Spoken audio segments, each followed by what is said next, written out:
നമസ്കാരം. ഡൊണാൾഡ് ട്രംപും പശ്ചിമേഷ്യയും ലോകവാർത്തകളുടെ കേന്ദ്രമായ വാരമാണ് കടന്നുപോയത്. ഇസ്രായേൽ പ്രധാനമന്ത്രി ബെന്യാമിൻ നെതന്യാഹു ട്രംപിനെ കണ്ടു.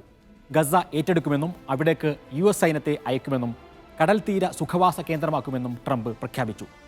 അമേരിക്കയോടൊപ്പം നിൽക്കുന്ന അറബ് രാജ്യങ്ങൾ പോലും കടുത്ത പ്രതിഷേധമുയർത്തി. വെസ്റ്റ് ബാങ്കിലും ഇസ്രായേലിൻ്റെ ക്രൂരത തുടരുകയാണ്.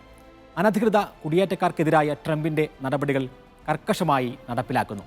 ഇന്ത്യക്കാരെ വിലങ്ങും ചങ്ങലയും അണിയിച്ച് നാടുകടത്തിയ കാഴ്ച വലിയ പ്രതിഷേധത്തിനും കാരണമായി. കഴിഞ്ഞ ആഴ്ചയിലെ പ്രധാന ലോക വാർത്തകൾ സമഗ്രമായി കാണാം. വേൾഡ് വിത്ത് അസിലേക്ക് സ്വാഗതം. ഡൊണാൾഡ് ട്രംപ് പ്രസിഡന്റായ ശേഷം ഒരു വിദേശ നേതാവിനായി ആദ്യം പരവതാനി വിരിച്ചത് നെതന്യാഹുവിനായിരുന്നു.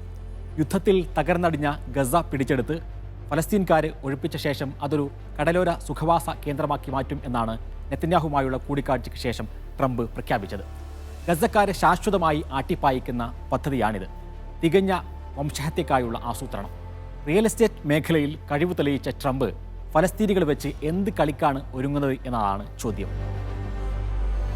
ഫലസ്തീൻ പ്രതിരോധത്തിൻ്റെ ചരിത്രം ട്രംപ് പഠിച്ചിട്ടില്ല.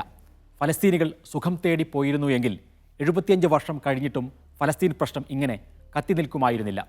ഗസയിലെ ഫലസ്തീനികൾ അനധികൃത കുടിയേറ്റക്കാരല്ല. അവരെ ഒഴിപ്പിക്കുന്നത് രാജ്യാന്തര നിയമങ്ങളുടെ ലംഘനമാണ്. ഗസയിൽ നിന്ന് ഫലസ്തീനികളെ മാറ്റാൻ ട്രംപിനെ ആരാണ് ചുമതലപ്പെടുത്തിയത് എന്ന് ലോകം ചോദിക്കുന്നു. UN-ഉം US സഖ്യരാജ്യങ്ങൾ പോലും ട്രംപിൻ്റെ പദ്ധതിയെ തള്ളുന്നു. ഈജിപ്തും ജോർദാനും ഗസക്കാരെ സ്വീകരിക്കണം എന്നാണ് ട്രംപ് പറയുന്നത്. ഈജിപ്തും ജോർദാനും കാലങ്ങളായി അമേരിക്കക്കൊപ്പം നിൽക്കുന്ന രാജ്യങ്ങളാണ്. ട്രംപിൻ്റെ ഗസ പദ്ധതിക്കെതിരെ നിന്നാൽ ഈജിപ്തിനെയും ജോർദാനെയും അമേരിക്ക അസ്ഥിരപ്പെടുത്തുമോ? കൊളംബിയക്കെതിരെയും മെക്സിക്കോക്കെതിരെയും സ്വന്തം ചേരിയിൽപ്പെട്ട കാനഡയ്ക്കെതിരെയും പ്രയോഗിക്കുന്ന സാമ്പത്തിക ഉപരോധത്തിൻ്റെയും നികുതിയുടെയും വടിയെങ്കിലും ഈ രാജ്യങ്ങൾക്കെതിരെ ട്രംപ് പ്രയോഗിക്കുമോ? അങ്ങനെയാണ് എങ്കിൽ UAE-യും സൗദിയും ഖത്തറും അമേരിക്കക്കെതിരെ തിരിയാൻ ധൈര്യം കാണിക്കുമോ? ഇതെല്ലാം ലോകം കൗതുകത്തോടെ ഉറ്റുനോക്കുന്നു. ഫലസ്തീൻ വിഷയത്തിൽ സൗദിയും ശക്തമായി കളത്തിലുണ്ട്. സൗദി ഇസ്രായേലുമായി ബന്ധം സ്ഥാപിക്കുമെന്ന് പറഞ്ഞ് ട്രംപാണ് വിവാദത്തിന് തിരികൊളുത്തിയത്. ഫലസ്തീൻ രാഷ്ട്രം സ്ഥാപിക്കുക എന്ന ഉപാധി സൗദിക്കില്ലെന്നും ട്രംപ് പറഞ്ഞു. പക്ഷേ ശക്തമായ ഭാഷയിലാണ് സൗദി തിരിച്ചടിച്ചത്.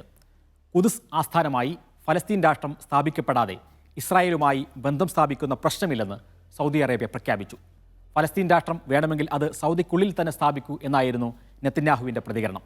കാലം എത്രയെടുത്താലും ഫലസ്തീൻ്റെ മണ്ണ് ഫലസ്തീനുകളുടേത് മാത്രമായിരിക്കും എന്ന് സൗദി മറുപടി നൽകി. ഇസ്രായേലിൻ്റെ തീവ്രവാദ ചിന്താഗതിയാണ് സമാധാന അന്തരീക്ഷം ഇല്ലാതാക്കുന്നത് എന്നും അറബ് രാജ്യങ്ങളുടെ സമാധാന ഫോർമുല ഇല്ലാതാക്കിയത് ഇസ്രായേൽ ആണ് എന്നും സൗദി വിദേശകാര്യ മന്ത്രാലയം ഒന്ന് കടത്തി പറഞ്ഞു.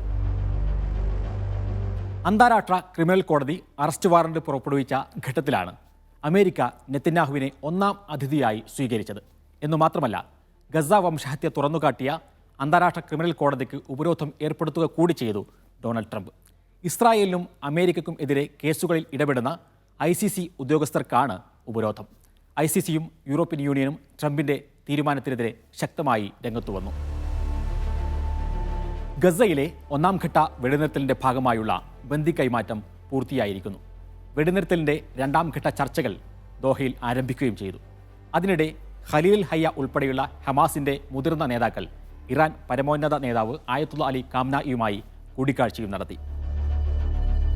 അധികാരത്തിലെത്തിയ ഉടനെ അനധികൃത കുടിയേറ്റക്കാരെ മുഴുവൻ അടിച്ചു പുറത്താക്കുകയാണ് ഡൊണാൾഡ് ട്രംപ്. ഓവൽ ഓഫീസിലെത്തിയ ആദ്യ ദിനം ഒപ്പുവെച്ച തീരുമാനങ്ങളിൽ ഒന്ന് അതായിരുന്നു. ലാറ്റിൻ അമേരിക്ക ഉൾപ്പെടെ വിവിധ രാജ്യങ്ങളിലുള്ള കുടിയേറ്റക്കാരെ കൊടും കുറ്റവാളികളെപ്പോലെ കണ്ട് സൈനിക വിമാനത്തിൽ തള്ളിക്കയറ്റി പറഞ്ഞയച്ചു ട്രംപ്. ബ്രസീലും കൊളംബിയയും ട്രംപിനോട് ഏറ്റുമുട്ടി. ഇന്ത്യയിലേക്കും സമാനമായ രൂപത്തിലായിരുന്നു 100-ലധികം പേരെ അയച്ചത്. കയ്യിൽ വിലങ്ങ്, കാലിൽ ചങ്ങല, ശുചിമുറിയിൽ പോകാൻ പോലും പ്രയാസപ്പെട്ട് വിമാനത്തിൽ 41 മണിക്കൂർ നരകയാത്ര. ഇതാണ് ഇന്ത്യക്കാർ അനുഭവിച്ചത്. വലിയ പ്രതിഷേധമൊന്നും ഇന്ത്യ അറിയിച്ചില്ല. ട്രംപും മോഡിയും തമ്മിൽ അടുത്ത ദിവസം കൂടിക്കാഴ്ച നടക്കുകയാണ്. ഈ ക്രൂരത അടക്കമുള്ള കാര്യങ്ങൾ മോദി ഉന്നയിക്കുമോ എന്ന് വ്യക്തമല്ല.